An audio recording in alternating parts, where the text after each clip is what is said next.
Everyone, स्वागत है एक बार फिर से आपका अपने YouTube चैनल इसके भी इंग्लिश डायरी में, जहां पर टाइम एंड टेंस के अगले भाग में आज हम लोग बात करने वाले हैं पास्ट परफेक्ट टेंस के ऊपर। और इस सीरीज में आज की वीडियो में हमारा पूरा प्रयास रहेगा कि टाइम एंड टेंस को आज किसी तरीके से समाप्त कर लिया जाए, क्योंकि मेन जो इसका इंपॉर्टेंट पार्ट था वो ऑलरेडी हमने समाप्त कर रखा है। बस छोटे छोटे पार्ट्स बचते हैं, बस स्ट्रक्चरल पार्ट जो है उसी पे हम लोग को ज़्यादा फोकस्ड रहना है। इसके बाद जो भी है सिंपल पास्ट आप ऑलरेडी पास्ट तक हम लोग खत्म कर चुके हैं, पास्ट कंटिन्यूअस तक खत्म कर चुके हैं, जिसमें बाकी जो हमारा बचा है पास्ट परफेक्ट बचा है, पास्ट परफेक्ट कंटिन्यूअस बचा है, और उसके बाद जो हमारा फ्यूचर बचता है बच्चे, तो ऑलरेडी हमने पढ़ा है कि फ्यूचर टेंस में क्या करना है कि फ्यूचर टेंस क्या है, पूरी तरीके से संभावना होती है, तो उसमें कुछ खास यूज बचा नहीं है, बस उसका स्ट्रक्चरल पार्ट ही बचा हुआ होता है, और बाकी चीजें जिसका जो इंपॉर्टेंट सेक्शन था वो ऑलरेडी हम लोग कवर कर चुके हैं। तो इस वीडियो में हमारा प्रयास रहेगा कि बिल्कुल अच्छी तरीके से इस वीडियो टाइम एंड टेंस को पूरी तरीके से समाप्त कर लिया जाए। ओके, तो आइए बिना देरी का शुरुआत करते हैं आज का हमारे सेशन, जिसमें आज हम कवर करने वाले हैं पास्ट परफेक्ट टेंस को।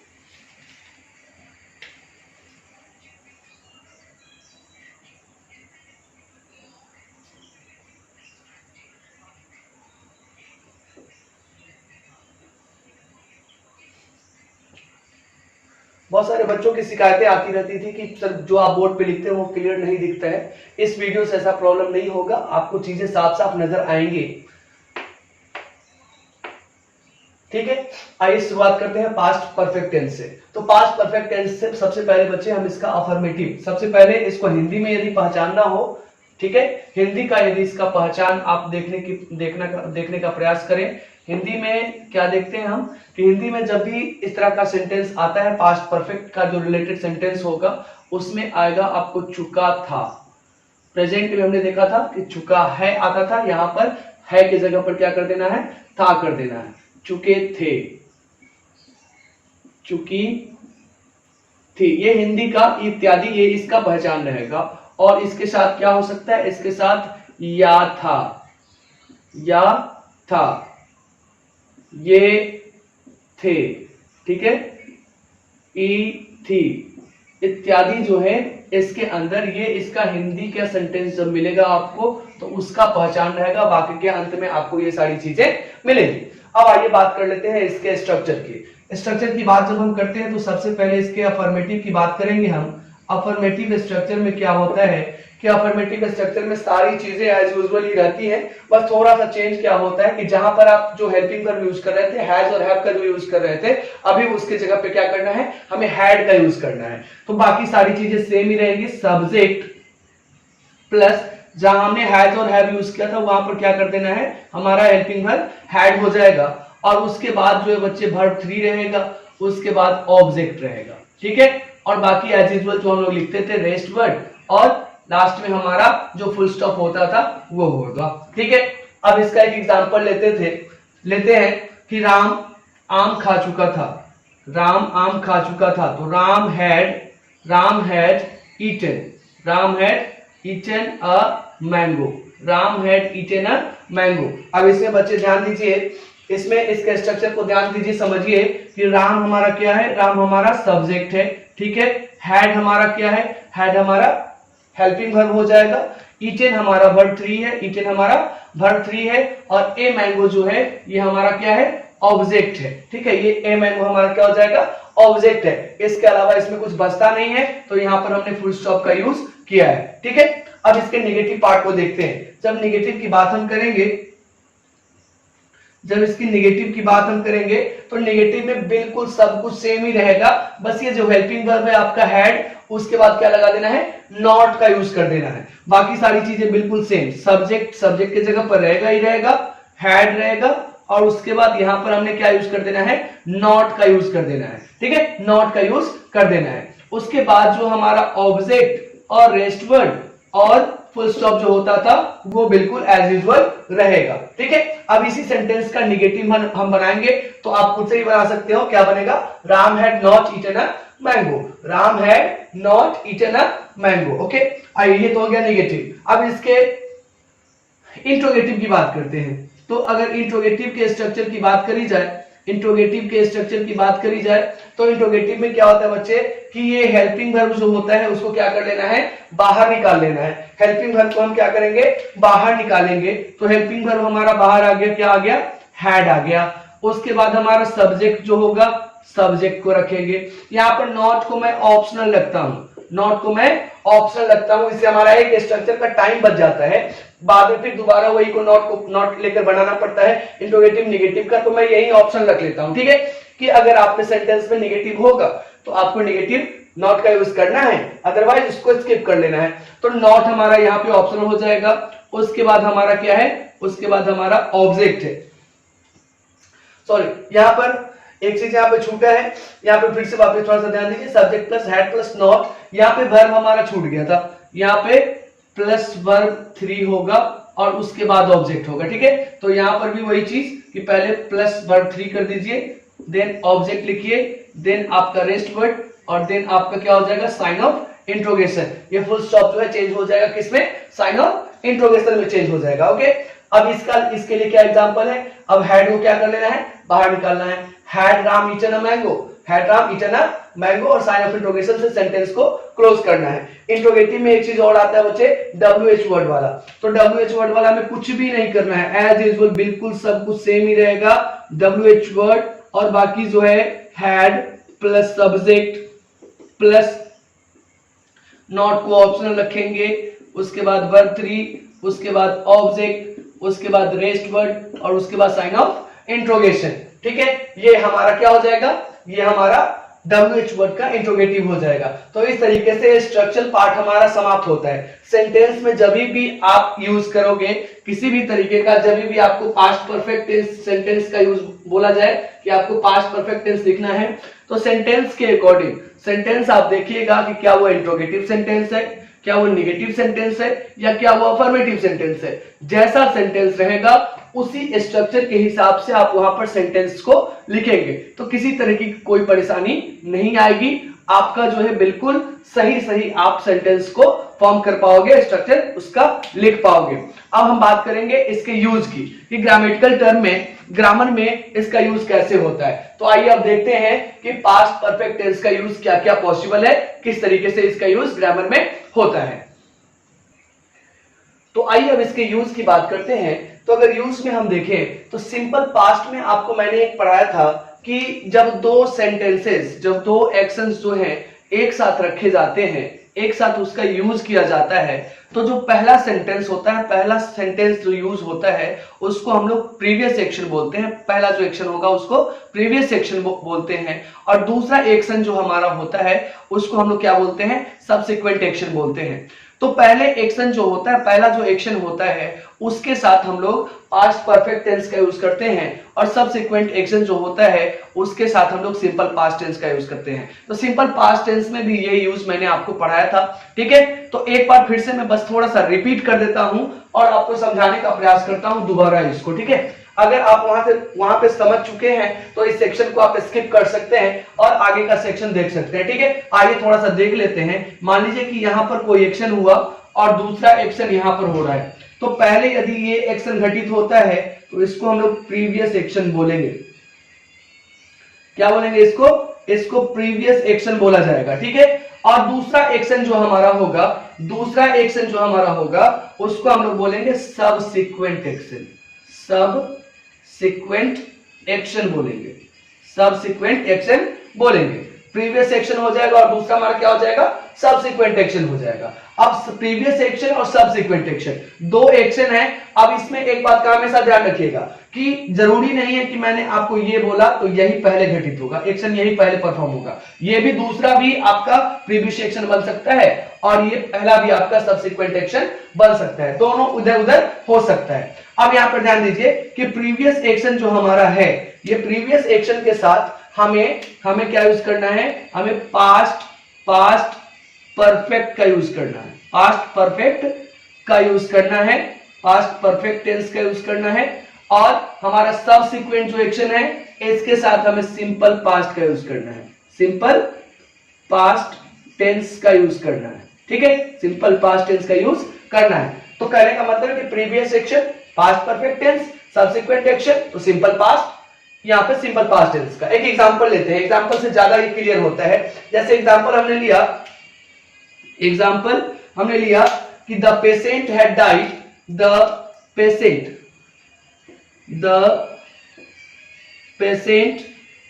had died, the patient had died before the doctor came. The patient had died before the doctor came. अब रोगी मर चुका था, ठीक है, रोगी मर चुका था किससे पहले? तो डॉक्टर के आने से पहले। अब यहाँ पर देखिए पहले कौन सा घटना हो रहा है? पहले पेशेंट के मरने का घटना हो रहा है या डॉक्टर के आने का घटना हो रहा है? दो चीजें हैं, दो घटनाएं हैं, दोनों को एक साथ मैंने रखा है। अब यहाँ पे पेशेंट पहले मरता है, डॉक्टर बाद में आता है, तो पेशेंट का मरने का काम पहले हुआ, इस वजह से ये हमारा कौन सा एक्शन होगा? ये हमारा हो जाएगा प्रीवियस एक्शन। ये हमारा हो जाएगा प्रीवियस एक्शन। और डॉक्टर बाद में आया, इस वजह से ये हमारा क्या हो जाएगा? Subsequent action. सबसिक्वेंट एक्शन हो जाएगा।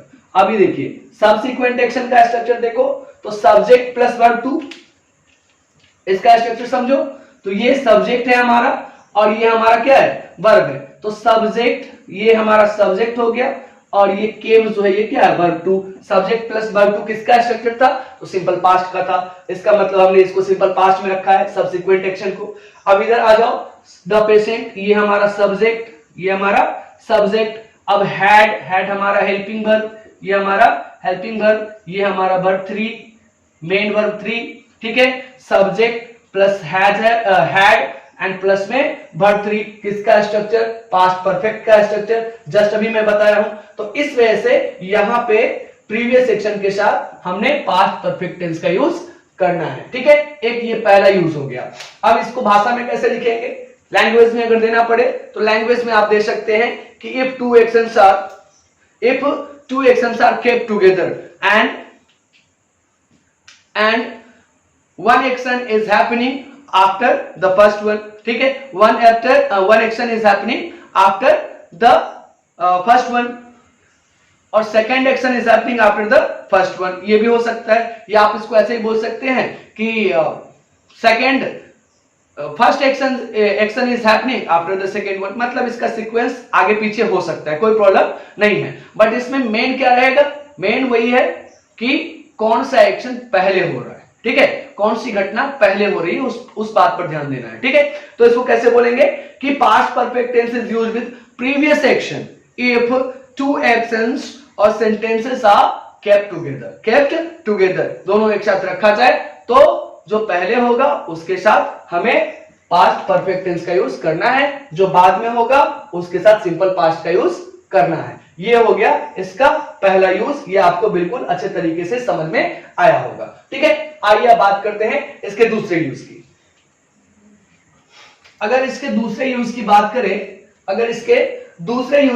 करें तो दूसरा यूज जो है कुछ खास नहीं है बट है, इंपॉर्टेंट है। अब इसमें क्या है कि पास्ट टेंस में, पास्ट परफेक्ट में आप क्या देख रहे हैं कि पास्ट की घटना है। घटना कहां की है? पास्ट की है। अब पास्ट की घटना परफेक्ट है, मतलब पूरी हो चुकी है। अब पूरी हो चुकी घटना में हम अनुमान लगा रहे हैं या उम्मीद करते हैं या इमेजिन करते हैं कि ये अगर ऐसा ना होकर ऐसा होता, ठीक है। जैसे अगर आज बारिश नहीं होती तो फसल नहीं भीगता, ठीक है, फसल नहीं भीगता।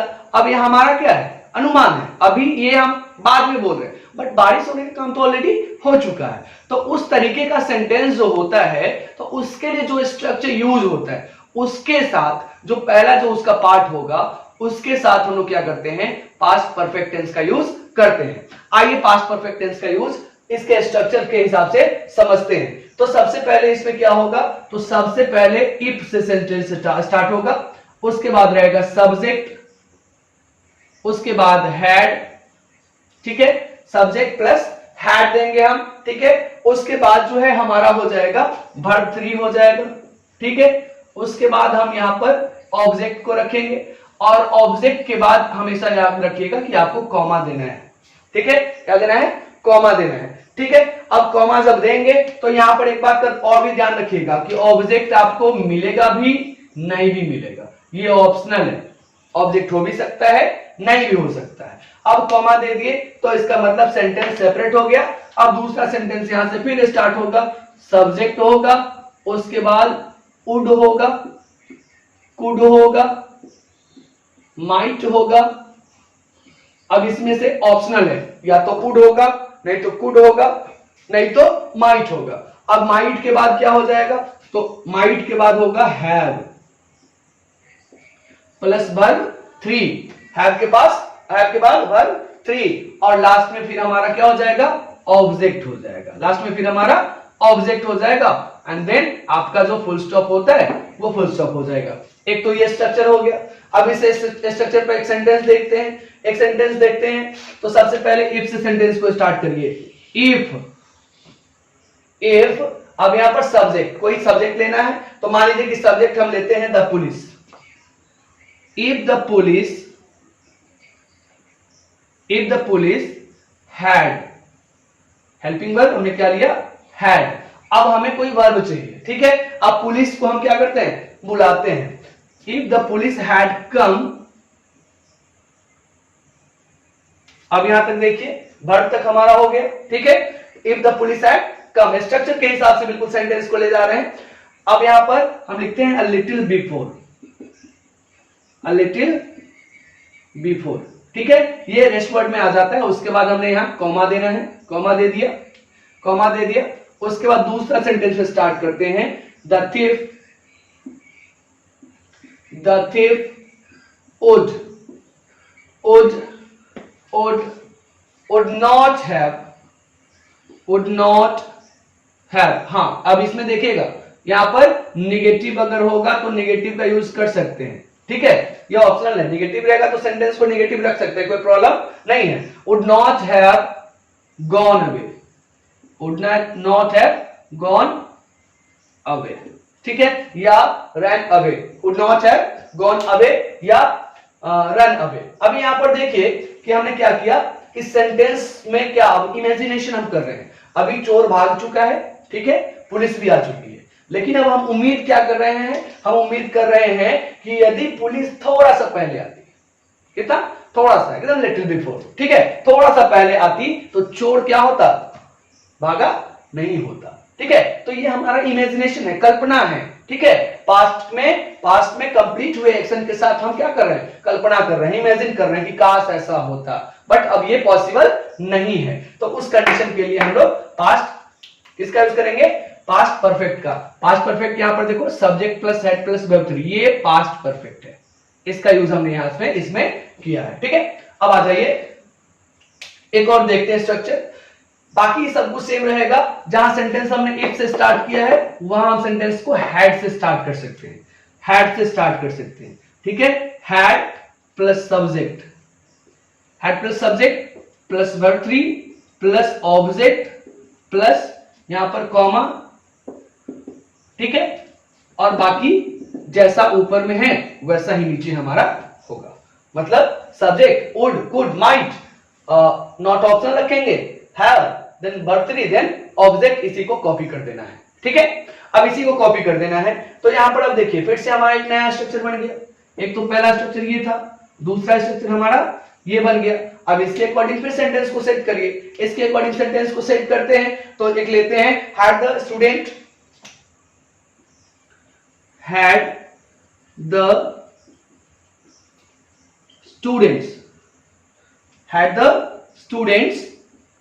studied honestly, ठीक है, honestly they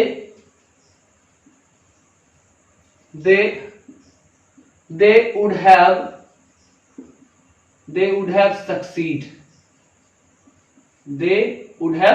succeed। यदि विद्यार्थी जो है ठीक ढंग से पढ़ाई किए हुए होते तो क्या करते, सफलता प्राप्त करते, है ना, सफलता प्राप्त करते। सक्सीडेड वर्ब 3 करना पड़ेगा, सक्सीडेड, ठीक है। यदि विद्यार्थी सही ढंग से ऑनेस्टली ईमानदारी से पढ़ाई किए हुए होते तो वो सफलता प्राप्त किए होते। अब यहाँ पर इस तरीके से इस दोनों स्ट्रक्चर के साथ हम लोग क्या यूज कर रहे हैं, यहाँ पर ये भी देखो, ये स्ट्रक्चर, इस पर ध्यान दो इस पोर्शन पे। तो यहाँ पर भी कौन सा स्ट्रक्चर है, तो पास्ट परफेक्ट का ही स्ट्रक्चर है। तो इस तरीके से पास्ट परफेक्ट जो है आपका दो तरीके से यूज होता है, दोनों स्ट्रक्चर मैं लिख दिया हूं, एक यूज मैं पहले बता चुका। तो इस तरीके से पास्ट परफेक्ट का यूज जो है ये यहाँ समाप्त होता है। पास्ट परफेक्ट टेंस में इसके अलावा किसी भी तरीके से क्वेश्चन आपको नहीं पूछेगा। अगर पूछता है सवाल तो ये है कि पूछेगा ही, ठीक है। किसी भी कंडीशन में आप किसी भी लेवल पे चले जाओ, इसके अलावा किसी तरीके का कोई क्वेश्चन नहीं पूछता है, ठीक है। इसके लिए आप निश्चित रहे, ठीक है। और अब चलिए, अब हम लोग बात करेंगे पास्ट परफेक्ट कंटिन्यूअस टेंस की। तो आइए अब हम बात करते हैं पास्ट परफेक्ट कंटिन्यूअस टेंस की। हालांकि पास्ट परफेक्ट कंटिन्यूअस टेंस का कुछ खास यूज नहीं है, बस इसका स्ट्रक्चरल पार्ट ही हमारे लिए इंपॉर्टेंट है ना। और इस तरीके से past perfect continuous, present perfect continuous and future perfect continuous, यहां से सवाल बिल्कुल भी नहीं आते हैं, न के बराबर आते हैं। और इसका पीछे जो है बहुत बड़ा रीजन भी है, क्योंकि यह सर्टेन नहीं है, किसी तरीके की संभावना ही रहती है ये, ठीक है। तो पास्ट परफेक्ट कंटिन्यूअस का सिर्फ स्ट्रक्चर हमें समझ लेना है। पास्ट परफेक्ट कंटिन्यूअस का सिर्फ स्ट्रक्चर हमारे लिए इंपॉर्टेंट है, बाकी सारी चीजें जो इसमें है भी नहीं, इसका कुछ विशेष यूज भी नहीं है। तो जो हमारा होगा बस इसका स्ट्रक्चरल पार्ट ही होगा। चलिए आइए बात करते हैं हम इसके स्ट्रक्चरल पार्ट की। तो स्ट्रक्चर में देखेंगे तो सबसे पहले जो है हमारा है अफर्मेटिव। तो बच्चे आपको मैंने प्रेजेंट परफेक्ट कंटिन्यूअस टेंस का स्ट्रक्चर बताया था, तो बस उसी में जहां पर आपने हैज और हैव का यूज किया था उसके जगह पे अब हैड का यूज कर देना है। बाकी सारी चीजें बिल्कुल सेम ही रहेंगी। तो सबसे पहले क्या था, सब्जेक्ट था, हैज और हैव के जगह पर हमने क्या यूज कर दिया, हैड का यूज कर दिया। देन हमारा क्या रहेगा, देन हमारा बीन रहेगा, ठीक है। देन हमारा वर्ब फोर रहेगा। देन हमारा यहाँ पे आपका फॉर और सिंस रहेगा, फॉर और सिंस का यूज हम लोग करेंगे। एंड देन हम क्या करेंगे, यहाँ पर टाइम एक्सप्रेसिंग वर्ड्स हो जाएगा, time expressing words, time expressing words का यूज यहाँ पे होता है।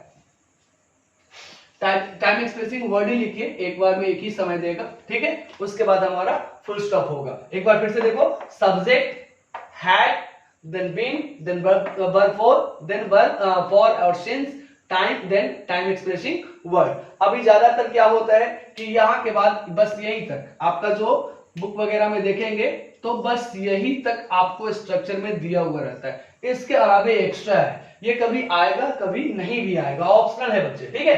अगर आ गया तो आपको ये माइंड में रखना है कि आ गया तो यहाँ तक होगा, अगर नहीं आएगा तो हमको माइंड में उसको रखने की आवश्यकता भी नहीं है। नहीं आती है तो फिर नहीं आता है तो फिर कोई बात नहीं है। आइए बात करते हैं इसके नेगेटिव स्ट्रक्चर की। नेगेटिव में हम क्या देखेंगे, तो नेगेटिव में आप देखिए कि नेगेटिव जो होगा स्ट्रक्चर होगा वो बिल्कुल कुछ भी नहीं करना है, सब्जेक्ट रखना है, हैड को रखेंगे ही, यहीं पे हैड के बाद आपको नॉट लगा देना है। बीन के बाद कभी भी नॉट का यूज नहीं करना है, हैड के जस्ट बाद। मैंने पहले ही आपको बताया था कि नॉट का यूज जब भी होगा तो या तो सब्जेक्ट के बाद, अगर वहां पर हेल्पिंग वर्ब पहले यूज हुआ है तब, अदरवाइज हमेशा हेल्पिंग वर्ब के बगल में ही आपको इसको रखना है। तो यहाँ पर हेल्पिंग वर्ब के बगल में मैं इसको रख रहा हूं। देन आपका बीन हो जाएगा, देन आपका वर्ब फोर हो जाएगा, और देन आपका यही क्या हो जाएगा, कॉपी हो जाएगा, ठीक है। For since time expressing words, उसी को आपको क्या कर लेना है, कॉपी कर लेना है। उसके बाद अगर इसके इंट्रोगेटिव की हम बात करें, इसके इंट्रोगेटिव की बात करें तो इंट्रोगेटिव को देखेंगे तो मैंने क्या कहा था, हेल्पिंग वर्ब को बाहर निकालिए। तो हेल्पिंग वर्ब हमारा हेड बाहर आ गया, सब्जेक्ट चला गया अंदर, उसके बाद नॉट को हमने ऑप्शनल रखा है, ठीक है। और उसके बाद बाकी चीजें जो बिल्कुल क्या थी, जैसे ऊपर में थी वैसे ही आपको नीचे भी लिख देना है, कॉपी कर देना है, ठीक है। उसके बाद WH वर्ड वाला आता है, तो WH वर्ड को सबसे पहले रखना है, उसके बाद हैड को रखना है, उसके बाद सब्जेक्ट को रखना है, नॉट एज यूजुअल हमारा ऑप्शनल रहेगा, और यहाँ पे देन बीन को रखेंगे, देन वर्ब फोर को रखेंगे, और बाकी चीजें ऊपर से जैसे कॉपी होते आ रही है उसी तरीके से वो भी कॉपी हो जाएगी, ठीक है, इसमें कुछ विशेष था ही नहीं, बस इसका स्ट्रक्चर था। एक एग्जांपल से मैं आपको समझा देता हूं, एक एग्जांपल इसका ले लेते हैं हम लोग। एक एग्जांपल लेते हैं, Sita had been singing, Sita had been singing। Sita subject हमारा हो गया, ये हमारा हैड हो गया, ये हमारा बीन हो गया, और उसके बाद वर्ब फोर का यूज हमने किया है। ठीक है,